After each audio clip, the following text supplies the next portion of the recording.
Hello, everybody, and thank you very much for tuning in to episode number 76 of the Five for Fighting podcast. My name is Alec, your host, and this is the show where we focus on the players who dropped the gloves and the fans who enjoyed watching them do it. Today, we got no guest today. I know I've been delayed getting this episode out. We're actually going to go over the tough guys who I feel should have their number retired by certain respective franchises. So we'll get into that here in a bit. But again, I apologize. I'm late getting this out. I brought this up. I think I've brought this topic up a couple times just to see kind of answers from everybody.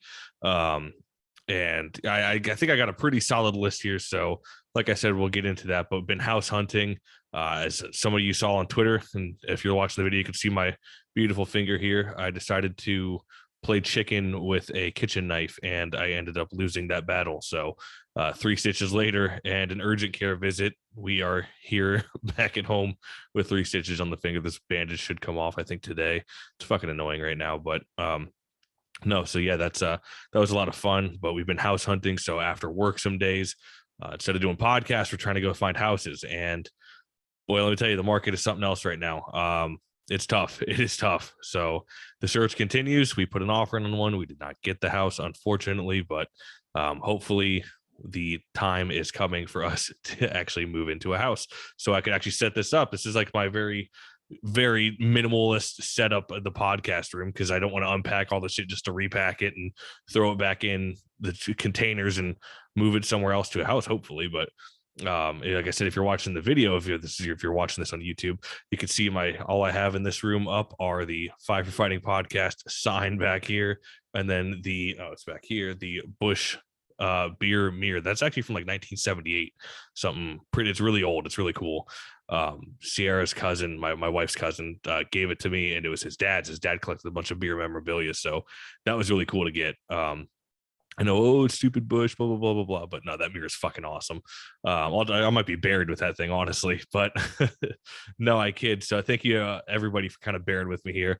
Like I said, I think it was last episode. I was like, oh, yeah, we're going to, I'll be much more consistent with scheduling and having a podcast out. And what do? I inconsistent and I don't get a podcast out. So, yeah, the name of the game, I'll live it up to the part-time Oli, nickname given to me by old Darren at the Fourth Line Voice, which we'll talk about him here in just a second. But no, thank you guys. If you're a returning listener, I appreciate it. If you are a new listener, I hope you stick around. I hope you enjoy the content. And if you don't, at least you gave it a try. And thank you for at least giving it the old college try. So but before we go any further, of course, I got to mention the Five for Fighting podcast is a proud member of Six Pack Coverage. Six Pack Coverage is a media group based out of Nashville covering anything, whether it's sports, fitness, travel, health, food, colleges, university happenings.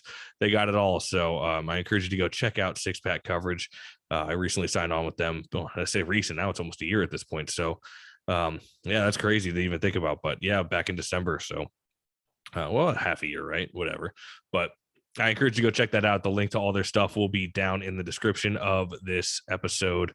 In whatever platform you're on, Spotify, iTunes, I include all the links to that stuff. Same with the podcast, social media. So, excuse me. So yes, please go check out Six Pack Coverage, and also please go check out Fourth Line Voice. Darren over there does a great job at the Fourth Line Voice. As much as he gives me shit, and I know he's going to give me shit about my Five for Fighting podcast Taiwanese massage parlor sign. But no, Darren does a good job. He's actually just had on Alex Penner, Mike Segroy, former guest of the Five for Fighting show too. Segroy, tremendous interview. I mean, like Segroy, it's all you got to do is hit record, and Segroy is just fucking content. Awesome dude. So great interviews there. He just did a Bob Probert tribute episode for the recent anniversary of Bob Probert's passing. What was it? Was it 2012, 2011? I think. I could be wrong. I listened to that one my brain's so scrambled. I'm sorry, guys. I've been all over the damn place. And on top of that, and I'll get into it. My brain is scrambled just from trying to set this episode up, but I'll get to that in a second. And it's going to be another segue. So, but nonetheless, go check out Darren over at the Fourth Line Voice. He does a great job, tremendous back catalog. Now Mike Segroy, he's got John Morasti, Steve McIntyre, Joey Tedorenko, Clark Wilm, Dan Kopech, Chris Waltz. I mean, some tough customers on that show. It's funny. One day I actually want to do this. I want to add up the penalty minute totals between my show, Darren's, and Joe's. Well, speaking of Joe, he just did an episode. I know he was retired, but he did all the research for it, and so I get why he wanted to get the content out there 100%. He's kind of put the podcast on the back burner, and he's not completely done, but he's basically not putting out content regularly. And life gets in the way. Totally understand. It's been that way for me the past 3 weeks.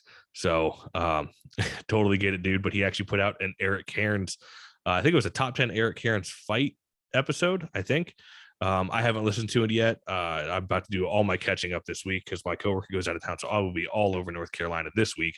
So that is when I saved a couple of Darren's episodes and Joe's episode for the commute. But Joe over at the Coliseum Chronicles, the Penalty Box podcast, just did the episode with not with Eric Cairns, but talking about the top 10 Eric Cairns fights. But he was an Islander enforcer podcast and covered all things Islanders.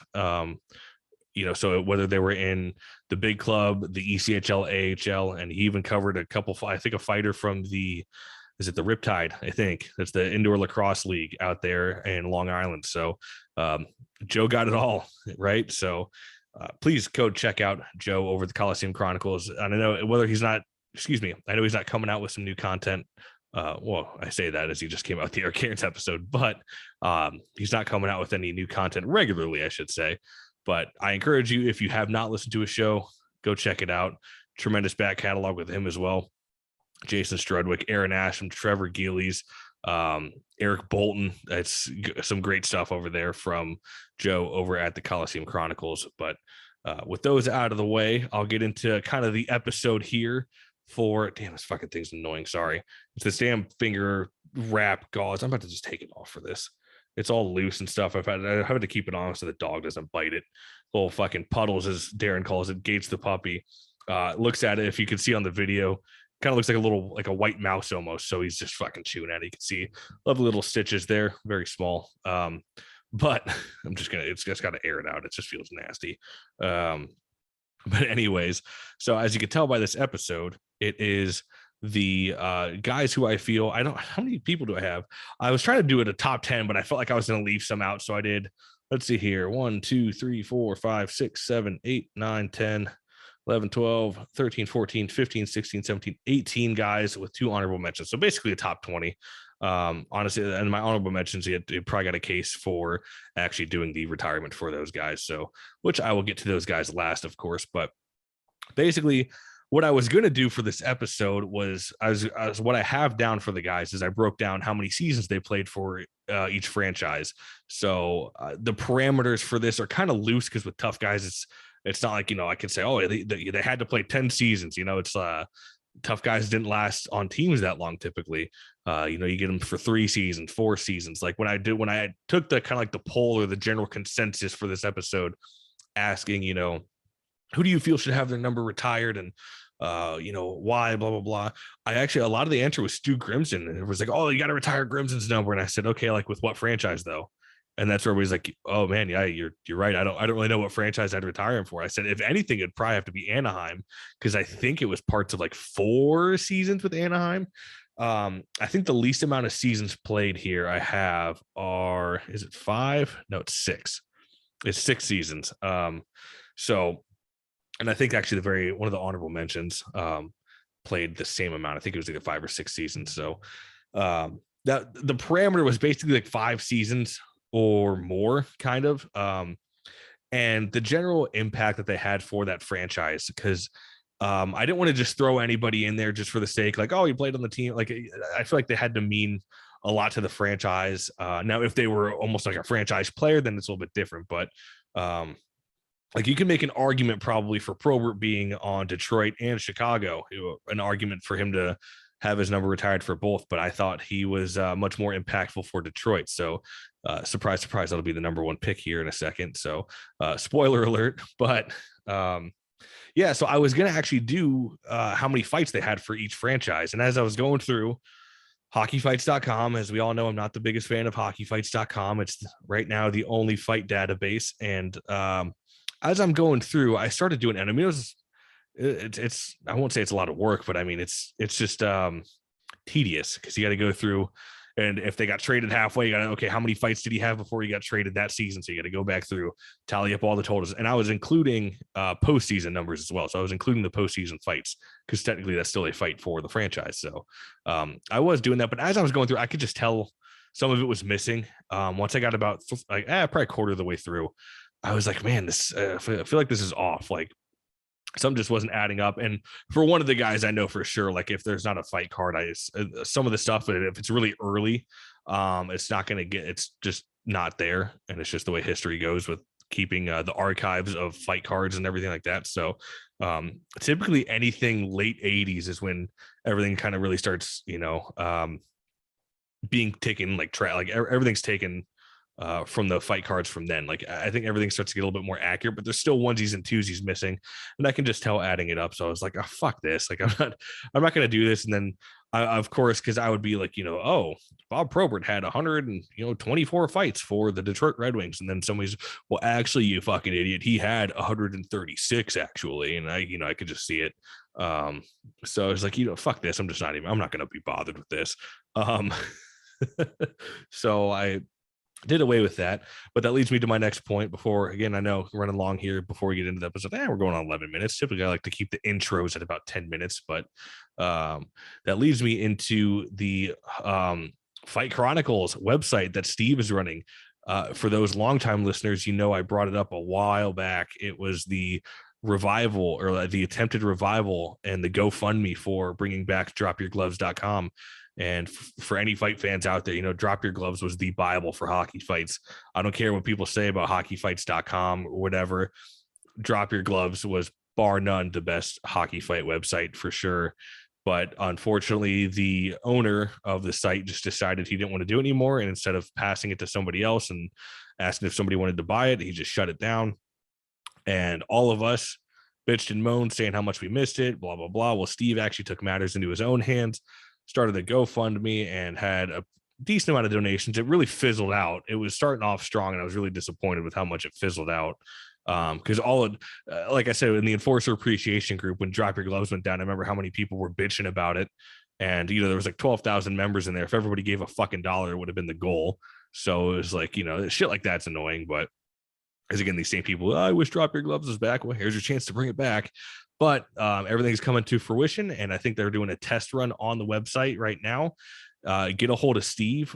For those wondering who that might be, it is whenprobertwasking.com. He ran the website.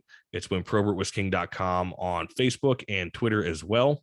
So you can check it out. You can message him. I think he'll shoot you an admin code, and you can go start searching the website. And, I don't want the expectations to be, it's going to be exactly like Drop Your Gloves. Like everything's going to be back. Like, no, that's not how it is. There was a lot of years and miles put on that website and people helping out to get the fight cards of these guys. So, you gotta crawl before you walk, and you gotta walk before you run. Right. So, it's not going to be Drop Your Gloves right off the bat. So I don't want people to go in there with that expectation. So, but please get a hold of Steve. You can test drive the database there and start kind of looking around and seeing what it's going to be like, and make suggestions. Hey, this could be better. And because he's still with I forget his name, but the guy who's designed the website, because he's paying somebody to design the website, and code everything, I would assume, all that fancy shit that I have no clue what's going on.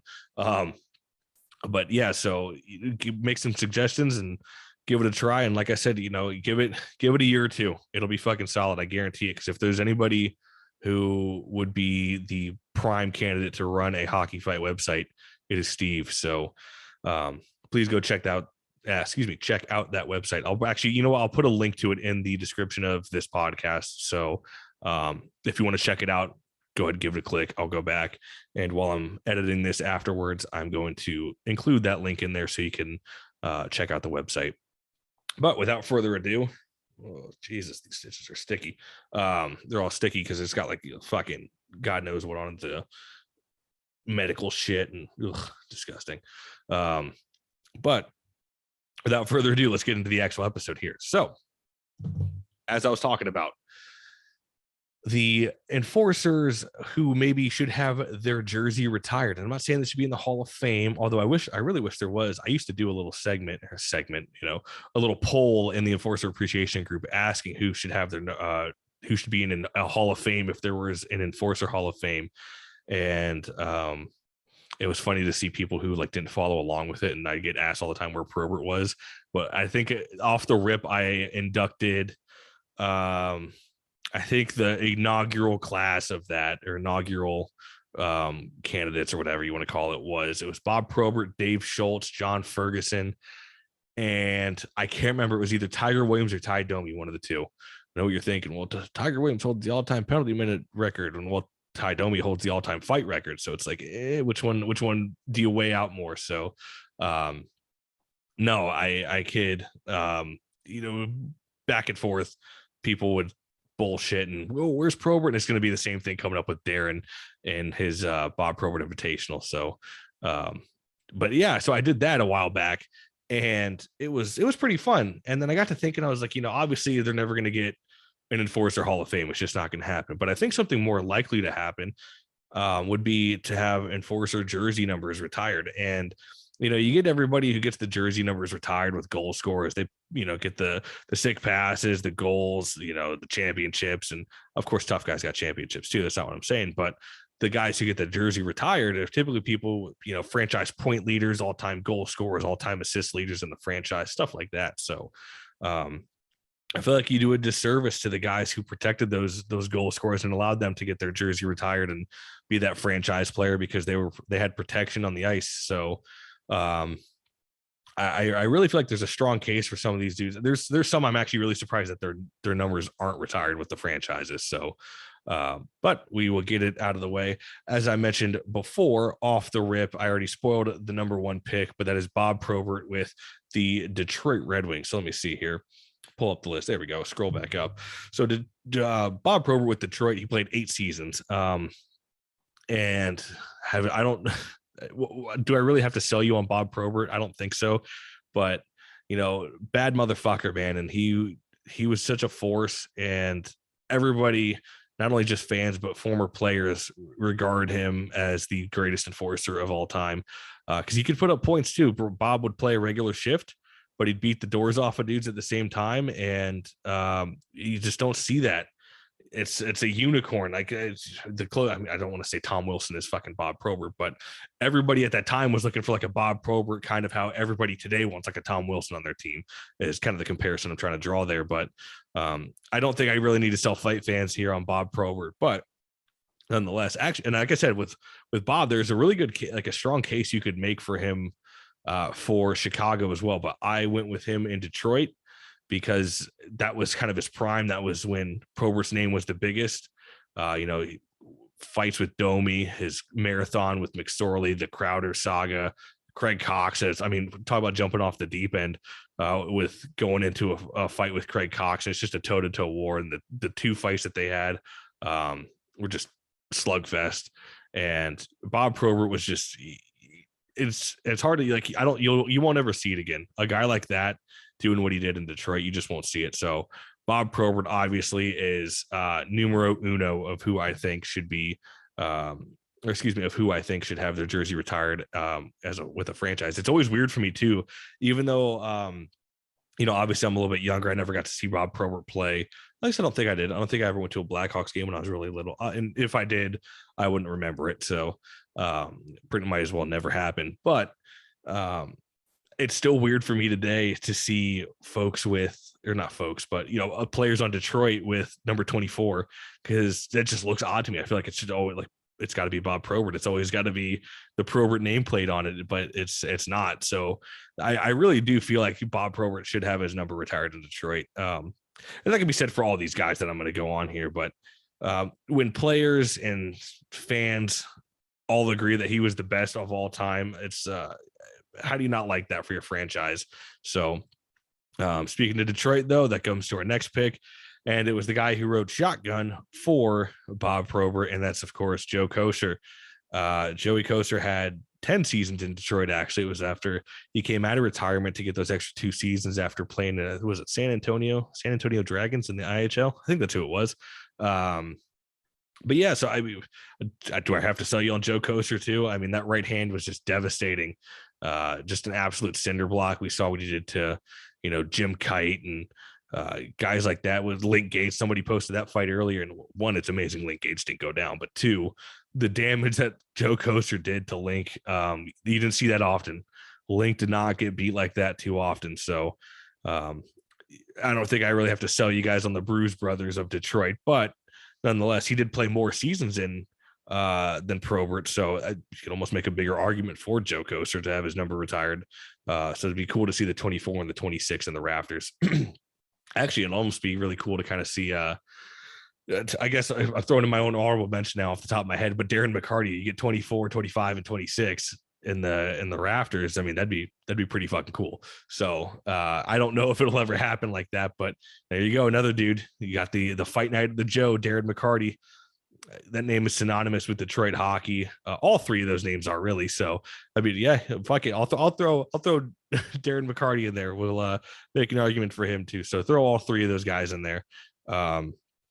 So number 3, though, well, number 4 now, if I just threw McCarty in there, but number 3 is the original enforcer, John Ferguson. And it was with Montreal. He spent his entire career with Montreal, and then he ended up he coached with, I think it was Winnipeg and one other team. I can't think it off the top of my head because it was way back. It was before my time, as they say. But no, for folks who don't know who John Ferguson is, he's regarded as the very first ever enforcer in hockey. He was the first one to be employed by a hockey team specifically to be a physical presence. And from all accounts of like hockey historians and everything like that, John Ferguson was the first one. And, he won Stanley Cups at Montreal. Actually put up some decent points too. I can't think of exact numbers off the top of my head, but I know he wasn't just, he wasn't one dimensional out there.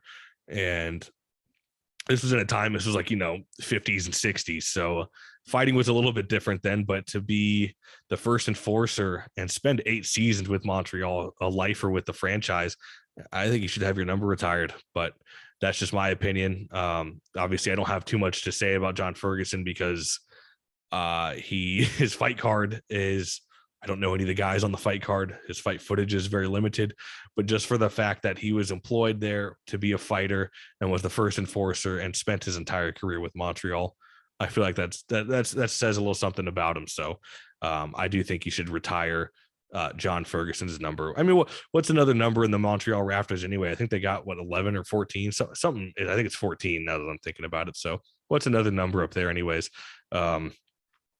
So the next one, and this one I know has actually been a strong case to put him in the Ring of Honor, but that's Gino Ojic with Vancouver. He's 8 seasons in Vancouver. And what more can you say about Gino Ojic, right? And I know I'm going kind of fast here, but I know with other fight fans, if you've watched all the fights and stuff, you'll know exactly what I'm talking about.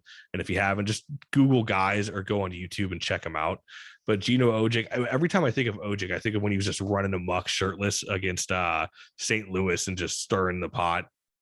But there's been a big case from Vancouver fans because from my understanding, they have a Ring of Honor in the arena, and it's not so much a jersey number retirement, but it's an honor to Ring of Honor. Obviously, it's in the name, but to pay respects to that player. So I know I think there's even a Twitter account called like Gino Ojic for Ring of Honor or something like that. So he played 8 seasons there. And every time I almost forget he played anywhere else, honestly. But he played with obviously Montreal and New York Islanders. But when I think of Gino Ojic, he's instantly Vancouver is all I think of.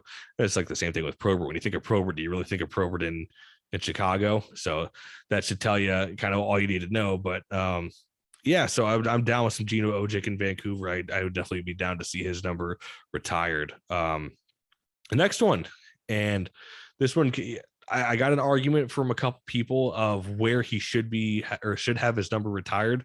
And that's Marty McSorley. And you're probably guessing, are you going to say Edmonton or LA? And I personally think it's going to be LA. He spent more time there. He spent 8 seasons there. And I think that was really when he really came into his prime. And we saw, Wayne Gretzky in the big trade, the blockbuster trade, biggest trade in NHL history. We saw him get traded to LA, and who did he want to come along with him? Marty motherfucking McSorley. So that should tell you all you need to know. But I mean, we all know Marty McSorley, and I know the bad stuff of, you know, the Brashear incident, and it's no secret that Marty McSorley was a little bit of a dirty guy, dirty player. But I don't know in terms of enforcers. Actually, I have him top 3 all time, and I'm not talking about fighting ability, strictly just enforcing. Oh, I actually I think I might have even put him at number 1. Him and Dave Brown are 1A and 1B for me, and that's because he's a dude who was willing to take suspensions and really cross a line if he had to get his fucking point across, and he was going to let you know it. And if you touched Wayne Gretzky, you were going to get it. And he allowed Wayne Gretzky to flourish in Los Angeles when he went to the Kings, and allowed Gretzky to, you know, do his thing. And if anybody touched him, you would fucking know it. And it was if you go check it out, it's on Fourth Line Voice, Darren's YouTube channel. Look up Marty McSorley interview. It's in his extras with The Last Gladiators, the documentary with Chris Nyland. And so people comment and they're like, oh, he sounds like a psychopath. And that is the fucking blueprint of what an enforcer does. And you can tell the way he talks, he took it serious. There was none of this good luck before we fight. There was no, oh, I'm going to shake your hand afterwards, or, you know, say good fight afterwards. There was none of that. And he talks about it. And it was it Doug Evans? I think it was. Said Doug Evans was taking liberties with Gretzky. He took liberties with me. So at one point, he turned to him, hit him down on the ice, and he hit him, knocked him out. And you could actually see the video on YouTube. Hits him while he's down on the ice. And I mean, like, obviously, if you're just listening to this audio format, you can't see the video. But I mean, Marty comes from like up here and just slugs it right down. Almost like if you ever watched Trailer Park Boys where you got bubs all the way his head, you fucking want one, you know, right? Well, he gave him one. So I do think Marty McSorley found his stride, and his prime will always be kind of remembered as the LA times and the Edmonton times. Although he did have the legendary fight with Probert while he was with Pittsburgh, but he ended up going to LA right after that. He actually started his career in Pittsburgh too, which is kind of funny. But when I think of Marty McSorley, I got to go LA here for him, simply because, one, he was traded there at request from Gretzky, so that tells you how good he was, and two, he was just a great enforcer. He really was. So I got Marty McSorley going to the rafters in LA. The next one, another Edmonton Oiler, but this one will be staying in Edmonton as far as the jersey retirement goes. And with it, you know, saying that, you can probably tell who it is. And that is none other than Dave Semenko. Dave Semenko spent 10 seasons in Edmonton. You know, he finished out his career 1 season in Hartford and 1 season in Toronto. But when you think of Semenko, do you ever think of him in Whalers green or Toronto blue and white? No, you just think of him in Edmonton. And he was, you know, the protector before McSorley came along. It was kind of him and Kevin McClelland before McSorley came along. But Semenko, to me, this is another example of a guy who was not necessarily the greatest fighter. I like if it was between if it was between McSorley and Semenko, I'd pick McSorley winning a fight over Semenko any day of the week. But in terms of enforcing, this is where it comes into play again. You know, Dave Semenko allowed Gretzky to be Gretzky, much like Marty did in LA. So Dave Semenko was a phenomenal enforcer.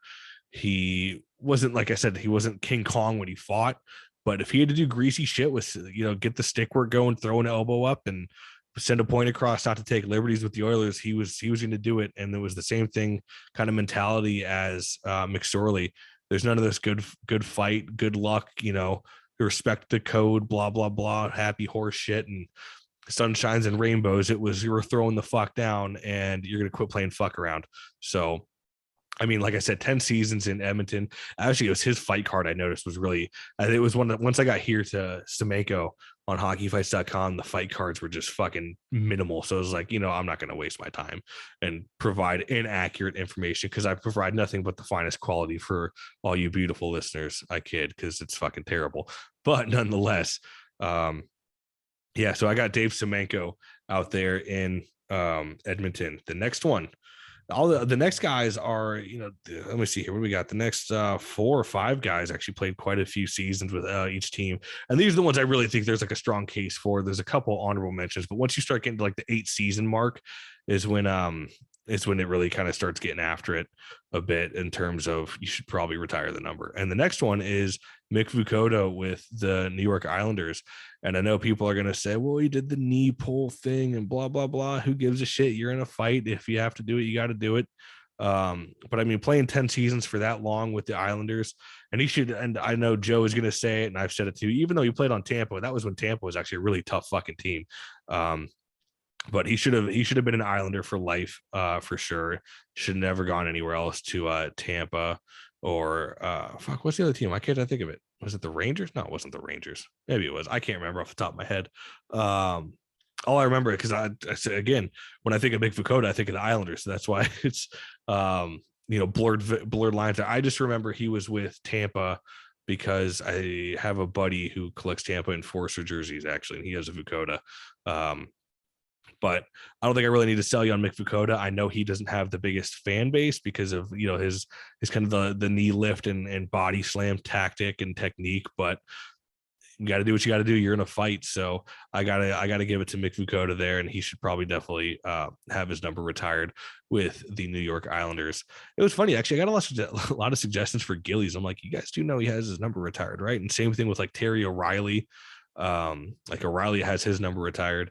And I don't think people realize the NHL really doesn't have a lot of tough guy jerseys retired. The minor leagues have done I won't say they've done a tremendous job, but they definitely shine more light on the tough guys. And like you have Toporowski, McFarland in Quad City. You had Mike DeGurse, his number is retired in Huntsville. I think Bialois was retired in Philly. Excuse me. And a couple others I can't think of off the top of my head, but I know the minor leagues did a lot better job of retiring tough guy numbers and stuff like that. So it is what it is, but I think the NHL should absolutely do it, which is what the whole premise of this episode. Next one, obviously my personal favorite. And if you've listened to the podcast, you know exactly what I'm talking about, but Chris Knuckles Nyland with Montreal, 10 seasons there. Oh, real quick, while I'm thinking about it too, because when I say 10 seasons, obviously I include the last season you played there. I know there was the gap between when he played with Boston and New York. So 10 seasons in Montreal, and I included that with all the guys, whether they played. I think unless they played like only like 2 games, then I didn't include the season there, but I'll just say parts of 10 seasons or whatever. So Chris Nyland with Montreal. You guys obviously know I'm a huge Chris Nyland fan, and if you haven't checked out his documentary, it's great. The Last Gladiators, his book was really solid. He does a podcast now, but to be with Montreal, and I mean, he was kind of the lone gun there too. That was another reason why I think he should have his have his numbers. My ear just popped. Jesus Christ. I'm all over the place tonight. No, so that's another reason I think it holds more weight to have his number retired there, because like I said, he was kind of lone gun. He had Kordic there for a little bit, but it wasn't the same as having like a Joe Kosher and Bob Probert on the ice, because for how many years they spent together, there was only a couple seasons, or maybe it was only even one season. I can't think of it off the top of my head. But another guy, same thing as like the McSorley and Semenko, not the greatest fighter of all time. I'm not blind to it, even though as Chris Nyland's my all-time favorite. I'm not going to sit here and pretend that, Nyland's number one of all time. No, but in terms of enforcing, on the other hand, that is where he may be. I put him in top 5, I believe, or just outside of top 5. I think I might have had him at 6 or 7. He'll to get a message across and to protect the boys on the ice. He'll fucking do it. It didn't matter if he had to run somebody. If he had to throw an elbow, get somebody with the stick. We saw what he did to, I think it was Rick Middleton. Greasy fucking play, by the way. It really was. But sending a message, getting the point across, you got to do it. And, he started the brawl in the hall versus Boston. And, for being an American-born player, he's still recognized like the amount of people that love him up there in Montreal. It's insane. When I went to visit him a few years back, everywhere we went, just knew him immediately. It was Chris Nyland. Like the people up there in Montreal love him. And again, he already got 14 retired. What's adding 2 more up there with Ferguson and Nyland, Montreal? So maybe we'll get the phones hot up there in Montreal. We'll petition to have Nyland and Ferguson retired. But I don't think I really got to sell you anymore on Chris Nyland, Stanley Cup champion, and very great technical fighter. He wasn't a power puncher. He wasn't going to knock you out, but very good technical fighter and was smart about not getting hit. And when I was asking him about his fighting style, he said I couldn't go toe to toe because I'd get fucking killed. So I had to develop a tactical fighting style. So that's where his technician kind of style came into play. Was he was like, if I go toe to toe, I just know it's because he was very undersized at the time. So I love Chris Nyland though, and I encourage you to go check out his podcast over there. It's Raw Knuckles podcast with him and Tim Stapleton. So that being said, we will move on. And this dude, I actually completely forgot about because in my mind, I'm thinking old school guys. Like I'm thinking like early 2000s and prior, basically with enforcers, until somebody brought this name up and I was like, holy fuck, how did I miss him? And that's Chris Neal with Ottawa. Spent his entire career there for 15 seasons, man. And again, Chris Neal, not the greatest fighter ever, but I mean, damn, you're playing for the Ottawa Senators for 15 seasons. And that like it's, I mean, he's fought, his fight card is great. He's got a great fight card. But to go that long and do it for that many years, I know his ice time at the very end of his career was very minimal. And, just age catches up to you when you play that style. And he was one of those dudes you loved. Like you loved him if he was on your team. So obviously Ottawa just loved him because he never went anywhere else. And if you played against him, you hated him. So I remember my uncle couldn't stand Chris Neal growing up. Every time the Lightning would play, he's that fucking Neal, and he'd just get mad. So I'm down with Chris Neal though, man. He was one of the last of the Mohicans there before retiring. So I honestly, that's another one like that should.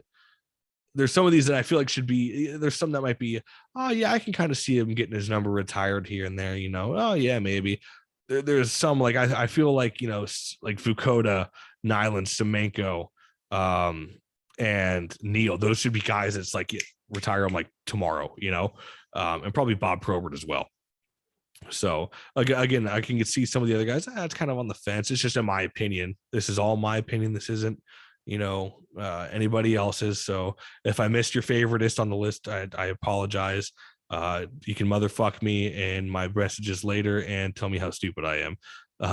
Nonetheless, carrying on, the next one, another one. I can't believe this hasn't happened already. This one should have happened a long time ago, and I still don't know if it is going to happen ever. But that's Rob Ray with Buffalo, 14 seasons. I know he had the last 2 seasons there with the Senators, but do you really ever remember Rob Ray playing for the Senators? It was only like, I don't even know if it was 10 games total because I know he was battling injuries and stuff, but Rob Ray in Buffalo, I mean, 14 fucking seasons, and he was going hard. And I know people don't like Rob Ray in the sense that, his jersey came off and he did the sweater tactic and blah, blah, blah. He was a better fighter with his jersey off, which, by the way, I believe is false. I believe he was actually a better fighter with his jersey on. But there was no rule against it until the Rob Ray rule, Rob Ray rule came in is when it became illegal. Until then, anybody else could have took their jersey off. This whole happy horse shit of, well, they just respected each other. It was the code. Funny because Barnaby played alongside Rob Ray, and Barnaby has came out and said, I have no clue. I never heard of this fucking code that people go on about when I played. So Barnaby had no clue what the fuck the code was. So let me just tell you, I don't think Rob Ray was sitting there, well, do I really want to take my jersey off? It might be a little unfair for the other guy. No, there was none of that shit. McSorley had, the spandex sleeve. Bob Probert, with his jersey would come off. He had Dave Brown with the really tight sleeve on his left arm. I mean, the modifications go on. So everybody was doing something. That was just Rob Ray's thing. So, fuck it. It is what it is. But I mean, what a great career. And I will say this every goddamn time I talk about Rob Ray until the cows come home. He may have the most, I'm not saying he's the best, but he may have the most KOs in hockey fight history in terms of the NHL. If you go back and you watch Rob Ray fights, there's a video on YouTube. And it's funny because I've referred this to people like, that's your proof you have? I'm like, what proof do you have? Show me all the Probert knockouts. Because Bob Probert was a dude who was a scary fighter. He would maul you and just overwhelm you. But I don't think Bob Probert really had like knockout power. When you see like Kosher obviously had the knockout power. But even over Kosher, even over Joe Kosher, Rob Ray had more knockouts. I guarantee it. And there's a video, if you just search up just look up Rob Ray KOs. And it's a compilation video of all of Rob Ray's KOs that he had throughout his career. And there's more KOs whether he has his jersey on, for one. And two, you look at some of the guys he knocked out, and these are TKOs as well. I'm not talking like every single guy is knocked out cold. This is, he drills him and buckles a guy, Pat Cote, Dennis Bonvie. Excuse me. He had the one versus Kite as well. I mean, you go through and it's a solid compilation. So I don't know if anybody out there in the NHL has had more TKOs/KOs than Rob Ray. And that's including guys like Derek Bugard and stuff like that. Colt Norris come to mind. I'm thinking like Bugard when he did it to Fedoruk and Gillies, and then he had Colt Norris he did it to a couple guys. But I remember his one versus who the hell was it? Did I just Fedoruk? Yeah, Fedoruk as well. He was with the Rangers. But I'm telling you, I'm down with Rob Ray. 32 should be in the rafters 100% up there in Buffalo, and there's a strong case to be made for it. And again, go check out Rob Ray KO compilation. I highly recommend it. The next guy this is one that you might be on the fence with, but for me, with what he did, he was a lone gun out in this franchise for a long time, a very technical fighter. Again, not the greatest fighter, but a very solid enforcer. And that's Tim Hunter out there in Calgary. I think he played 10 seasons for Calgary, and he did a very good job at the role. And we've all seen the legendary clip of him and Dave Brown. And I mean, this is Dave Brown he's speaking off to, and that's not like it's not somebody I'd want to ever mouth off to in a hockey game. But you hear him, and as I brought up earlier with Dave Brown in his really tight jersey, it was a modification he did for context in that video where he says, how about you get your sweater around your arm a little tighter, you pussy. That's where it comes from, because Brown did the jersey trick where he had the sweater really tight around his arm so you almost couldn't grab it. But lone gun out there, he did the cross grip and he would switch hands, and very technical fighter, not a big power puncher. But again, this one might not be that popular, but I think 10 seasons with a franchise as a tough guy and a lone gun at that with minimal help, almost like a Nyland. You got to do it at least. Show some recognition for it and appreciate, what he brought to the table for that team. The next guy leads the NHL in all-time fights for the most career with, I think, 333, I believe it is. But Ty Domi in Toronto, that should almost be a no-brainer for me. That should be, well, I don't know. Toronto doesn't really like physical hockey now, so maybe that's the dark times. We don't talk about the time we had Ty Domi or Colt Norris, in the lineup. We don't talk about that. But I kid. But Toronto, 11 seasons with them. Ty Domi, and I don't need to really sell anybody on Domi. I know people don't like his antics where he had, the speed bag going and he had the championship belt and everything like that after the Probert fight. But I mean, I remember Darren said at the time, he was like, look at this fucking shit, but it like grew on him more. And I'm all for post-fight antics, like, oh, there's no respect. Fuck that, man. It's a fist fight on ice. You're not there to play patty cake. And Ty Domi was, I think he was, when I kind of did a poll or like a questionnaire, and I asked, actually, was he kind of the first guy to really start doing post-fight celebrations, like make it big in the NHL? And somebody kind of said, like, a couple people maybe have done stuff here and there, but Domi was really kind of like the first to make it bigger, like make it a bigger deal, until Mark Messier, came in and told him to cut the shit. But Domi, 11 seasons with Toronto, and he had 333 career fights. I don't really need to sell you on him, but legendary career. I forget what it is. It was his kid with he was with Carolina of all teams. Poor Max Domi ends up in Carolina, although I think he's going to be in a different team this year. But yeah, so Ty Domi, I got him. Put the number 28 up in the rafters in Toronto. Damn it, I know that's a big question to ask, because physical hockey's a no-no in that franchise. They don't like to go into the corners and get dirty. So this next one is the least amount of seasons played, I think. And the reason being I put him here is the time that he did have with this franchise he was a fucking force, and everybody still remembers this name. Of course, Tony Twist with St. Louis. He spent 6 seasons there, really more like 5. I think of Tony Twist in his prime years, so it's about 5 years with St. Louis. I have 6 seasons on here, but the first one was before he went to Quebec. So, he's with St. Louis and he went to Quebec and then came back to St. Louis. But that's what I think of Tony Twist is his second stint with St. Louis. And fuck, that was like changing of the guard time when it was like it was the era where kind of it was pretty much him and McCarthy with Sandy McCarthy were kind of going head to head at who's going to take the belt from Probert, because Probert started to he's getting older, he started to fade a little bit with Chicago. So in comes Twist and Sandy McCarthy, and that was like 1A 1B. But the time Twist spent with St. Louis, I mean, it was noted people were like, it was hard for him to almost get fights because he had that right hand. He had that Joe Kocur like right hand, and he would just come back from like 3 states away and swing at your face. And he wasn't punching at you. He was punching through you. Like he tried to get like his mentality on the roll and how serious he took it. And maybe I'm drawn a little bit more towards Twist. I'm a fan. So maybe it's a fan pick in my aspect, or excuse me, in that aspect of it. But, I mean, the tag team he had with him and Chase. Now, I thought Twist meant more to Toronto back with Domi. I thought Twist meant more to St. Louis than Chase did. Not saying anything, but he was obviously the more dominant fighter. It's kind of like the same thing with Probert and Kocur. I think Probert was, you remember him as being the dominant one over Kocur, but that's not a bad problem to have at all. Same thing with the Blues brothers out in St. Louis, him and Chase. So I'm sure there's an argument to be made for Chase, but I put Twister on here just because he was so dominant in his time with St. Louis. He broke the hell out of Rob Ray's face, which you can go back on my YouTube and check out the video of Rob Ray talking about that insane story. I had Rob Ray on quite a while ago. It's probably almost 2 years ago now at this point.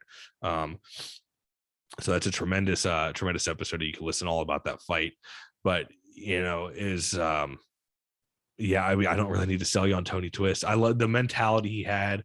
Was he fought to really just like send a message? He wasn't sitting there like, oh, let's just get it over with. Like it was almost like his eyes would like turn like a shark, when you smell blood in the water, and Twist would just turn it on. And it was nonstop. When it was, as soon as he woke up and it was a game day, it was on. Like, morning skate. He's there mentally mentally preparing for the game and getting an opponent's head. He sits on their bench, reads the newspaper, like gets a sweat going, and you could see the interview. It's also on Darren's YouTube channel with it's an extra in The Last Gladiator. So to go check that one out. It's like Tony Twist interview, or Tony Twist talks about the role of enforcer, I think is what it is. So that might be the most controversial pick on the list here, just because it was such a short time. I really wish we could have seen where he ended up with, whether it was, because I heard the 2 teams that were possibly in contention for him it was Boston and Philadelphia. So I don't know. It looked weird seeing Twist and anything else but the St. Louis Blues jersey. So who knows? But yeah, I'm down with Tony Twist, man. I love Tony Twist, and what more can I say about him? So the next guy, and forgive me for not knowing too much about his playing days, simply because it was just so long ago and I can only go off a video, but Stan Jonathan with Boston, 7 seasons. So that's only one more than Twist. It might be kind of, like you said, but I mean, Stan Jonathan was tough. One of the everybody regards him as one of the pound for pound, easy for me to say, pound for pound toughest dudes to play in Boston. You got O'Reilly up in the rafters, and I know O'Reilly was the better player than Jonathan, but 7 seasons ain't bad for being a tough guy. And like the way he fought was just straight up toe to toe, Morasti like, where it was, it wasn't going to sit there and try to grab hold and do whatever. I remember it was Chris Nyland, actually, when I had Nyland on the podcast, and said Stan Jonathan, that humbled him real quick, and he figured I gotta do something and change something. That's where it came in, because busted Chris Nyland open. I think it was like his first fight. Talk about going into the deep end, fighting Stan Jonathan. But yeah, Stan Jonathan was a bad dude. So I would love to see it retire in Boston again. I could see it bound to be maybe not, but I think it should be. So next one, another kind of iffy one, but I could see it, especially now. I think people seem to enjoy him a lot now too, as well. And he was probably the nicest enforcer you'll ever meet, and that was almost his downfall. But George Laraque with Edmonton, he played 8 seasons in Edmonton, and that was his prime. When he left Edmonton and he went with Pittsburgh and then Montreal, and he had the one little season. I think it was one season with Phoenix. But every time I think of George Laraque, I think of Edmonton. And the run he had there, that was another changing of the guard. So that was when it went from the McCarthy and Twist, and then in comes Laraque, right? So changing of the guard from Probert to McCarthy and Twist, and now, in like I said, in steps George Laraque. And not a big power puncher, but he would just overwhelm guys. He was kind of like that in tight. He would get you in real close.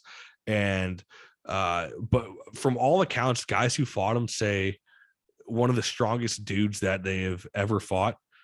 One of his techniques that I forget where I heard, he was on a podcast and was talking about this. But one of the things he did to train himself to better his grip, and this is insane, he would do pull-ups, but he would do it like he would wrap a towel.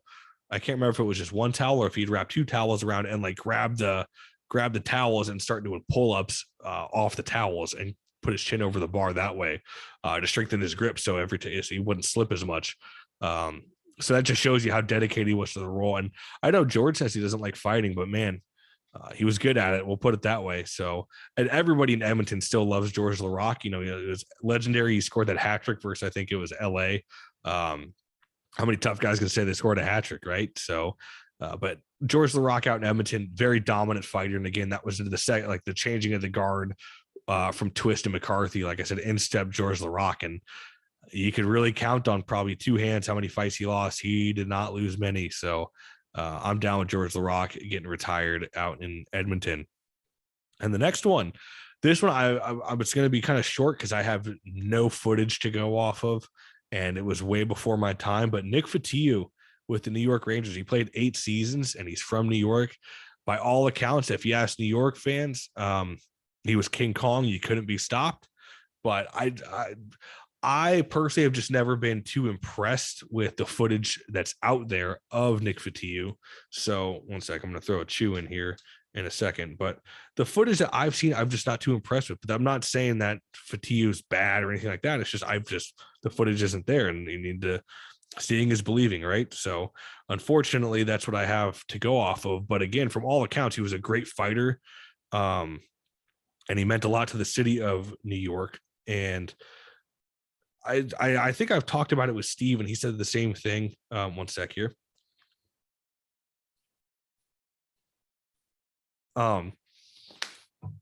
Steve kind of said the same thing. Footage hurts him, but from all accounts, fucking just absolute killer. So I threw Fotiu in there. Again, if you have any Fotiu footage, by all means, please share it with myself or Darren. Email Darren, or get a hold of one of us, and hopefully we can convert that over to YouTube. But like I said, I had to throw him in there because it's just it's the legend of it, right? The folklore around Nick Fotiu is just too much. I would have felt bad leaving him off this list, so I had to throw him on there. So that's all I'll say. Like I said, I can't go off of too much because way ahead of my time, right? But the next guy is one of the best enforcers of all time, if not the best enforcer of all time. Again, that's subjective, because everybody says Bob Probert, but Dave Brown in Philadelphia. He spent 10 seasons there in Philly. And you want to talk about a dude who didn't abide by the code that everybody talks about and just didn't give a shit? And that was Mr. Dave Brown. He he was mean. Lefty, he didn't give a shit if you were down. He'd hit you while you're down. We all saw what he did to Tomas Sandstrom. the old coho to the face, which is just fucking, it was brutal. Laugh about it a little bit today, but I mean, yeah, let's be real, it's fucking brutal. But talk about a guy who just the ultimate enforcer and one of the best fighters. See, that was one of the best things about Dave Brown and Bob Probert, was not only because I've always said, and Darren has said it too, there's a difference between being a good fighter and a good enforcer. But if you could be a good fighter and a good enforcer, that's money in the bank, and that's what Bob Probert was. And you got Dave Brown. I know he had time in Edmonton, and then his very, very, very last season with San Jose, which I'm sure nobody remembers. But for his time in Philly is what I got as, kind of the pinnacle of Dave Brown in his career. So you got legendary fights he's had. For whatever reason, I always think of, and even though it's with Edmonton, I always remember his fight in the Battle of Alberta with Jim Kite when he's throwing hands at them while they're on the ground, because Kite's on his back, takes a swing up at Dave Brown, and Dave Brown was kind of calmed down a little bit, but after that, all bets are off, and he goes after and just starts ground pounding Jim Kite. I always think of that for some reason, but I don't consider him an Edmonton Oiler. But I also think of the time where he went out and it was the pregame. I think it was 87 Philly and Montreal, the pregame brawl between the two. And this was there was no officials on the ice, so nothing could be stopped. And Dave Brown goes out there, tarp off, and he has to fight Chris Nyland, Chris Nyland has to fight him because he stepped up to him, and no one else is there to go with Dave Brown. But Nyland did pretty well for himself for a tarpless Dave Brown out there. But yeah, I'm down with Dave Brown, and it'd be cool to see his number retired. And did I skip over one actually? Now that I'm thinking about it,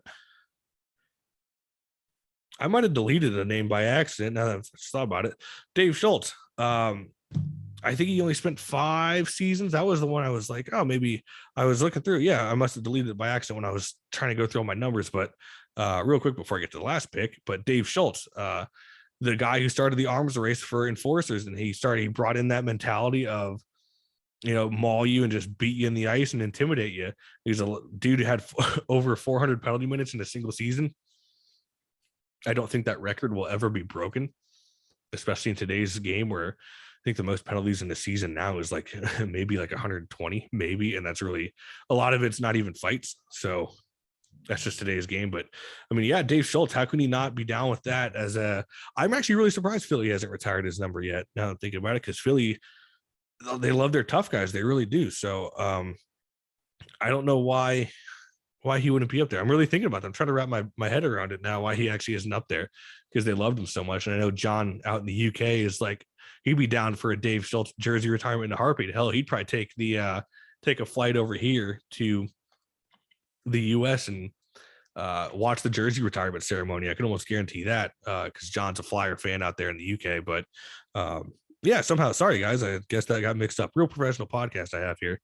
But the last guy I will have before I get to the 2 honorable mentions, and this was a sleeper pick. People might not realize this one, but Paul Law is out in Florida, 9 seasons, and Paul Law is in the fight world now. At this point, I don't think he's quite underrated, because he's been talked about as underrated so much that he almost is known. He's like, oh yeah, Paul Law is underrated. That's what everybody says. And it's like, is he though? If you're a fight fan, Paul Laws is not underrated. But to regular people, they hear names like the Bob Proberts, the Tony Twist. Everybody knows that. So they might not. That's where I think the Paul Laws thing gets underrated. But you can go check Paul Laws fights out, and he didn't lose many at all. One of the toughest dudes, and I think injuries is what got him. So, but he spent his entire career with Florida, and hell of a job, man. Dude was just tough as fucking nails. So, and I think that was the longest 10-year enforcer that Florida had. I'm trying to think of who else they might have had. They had Hordichuk for a little bit, Peros, Thornton, but I don't think I remember the battles with Tampa and Florida back in the day when Laws was there. That was when Tampa had like McCarthy, Fukuda, Poshek, Ciccone all at the same time. At one point, yeah, Tampa had that stacked ass roster of tough guys. It was insane, but yeah, Paul Laws, I'm definitely down with that pick. The last 2 are honorable mentions. I'll do 3 because I got a third one. But the first one, controversial pick, because I know he's you either love him or you hate him in the world of hockey fights, but Donald Brashear out in Vancouver. I think there's a case to be made for him possibly in like Philly or even Washington. But when I think of Donald Brashear, the problem I have with Donald Brashear, it wasn't his fight style, but his time in Vancouver as a fighter. He was starting to get good towards his later years in Vancouver. and really starting to build a name for himself. And I know people don't like his kind of fighting style. It was kind of pull you in, the noogie punches, as people say, huggy bear. And I'm not even a Brashear fan, but you can't deny he didn't lose many, and it worked for him, and it worked well. And Brashear was just a dominant fighter. So I think a case can be made for Donald Brashear to have his jersey retired out there in Vancouver. And one of the other guys in Vancouver actually is Tiger Williams. Is his number already retired? I gotta look that up. But I didn't think it was. But maybe it is. Jersey retirement. Maybe it is. I swore. Reveals retirement plans. Man, no, that's it. No, I don't see anything. 20 later, retired in honor. So maybe it was retired. I'm looking this up. Maybe it is. I don't think it was, though. I really don't think it was. Vancouver, a real professional podcast. I should have looked this up before, but I thought about that like as I was recording, or I was getting ready to hit record. I was like, fuck, I missed Tiger Williams. Retired jerseys. But I mean, Tiger Williams, league leader in penalty minutes. No, it's not retired. Okay, that's what I thought. I was about to say maybe. I don't know why. Maybe I thought it was for a second, but no. So Tiger Williams, I mean, league leader in penalties all time, and you can't really say. For some reason, every time I think of Williams, I don't think of necessarily his fights. I always think of him riding the stick after he scored the goal. And oh boy, little Gates is barking out there. Sorry, I'm trying to rush the end here, but got to run the dog out. The problem is I don't have very good video editing skills for the Zoom video. I don't have a good software on here. My software is all on my iPad, and it would just take too long to record the transfer everything over and edit it over there. So I apologize here, but yeah, Tiger Williams, I'm down with him. We're getting retired out there, and well, his number's already retired with Sedin because he was 22. So I don't know. Would you do because I think Montreal did the what's it called? They split two of the what's it called? Two of the numbers, or they split two guys between a number, I believe. So again, real professional podcast here. Just to double check this.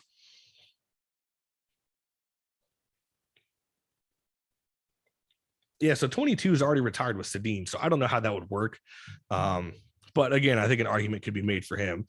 But the last player I have on here is Ben Wilson, and another dude who, great fighter, great enforcer. Ben Wilson was fucking mean, and I think a case could be made for him out in Philly. I just don't think the longevity is there, but as a fight fan, I want to see Ben Wilson's number get retired. Steve's talked about it before with Darren, that you never really heard talks of like the champ in the league until Ben Wilson came along. And obviously, you know him with the Chicago days, and he had the back injury, and his career got cut short. But his time in Philly, he was a bad fucking dude. And I can't remember who it is off the top of my head because it's all a little bit older stuff. So again, this is way before my time. But I mean, knocks the dude out and then gives him an extra shot when he's down. I mean, brutal shot too. It wasn't like a quick little jab. It was like cock back and get after it. So yeah, I'm definitely down with Ben Wilson. So hopefully, I might have missed a couple guys here and there, but to me, those are the guys I feel like their numbers should be retired by their respective franchises. And like I said, a couple factors played into this because there's definitely tough guys who have played a couple more seasons, like Andre Wall with Tampa, but I don't think his impact as an enforcer and with the franchise was quite good enough to have his number retired. Don't get me wrong, I would have complained if it was, but those are guys I think that should have their jersey numbers retired. So hopefully you guys agree and tell me if I missed anybody that you think should have been on there. But I got to get going. I got to run out of here. We got the dogs. The joys of owning a new puppy. Although he's getting a little bit better. I named him Gates after Link Gates, and he's living up to the name. He's a crazy motherfucker. Does zoomies all the time and definitely keeps us on our toes. It's almost like we have a Link Gates in here. I'm just waiting for him to beat the fuck out of me and make his own breakfast in the in the kitchen.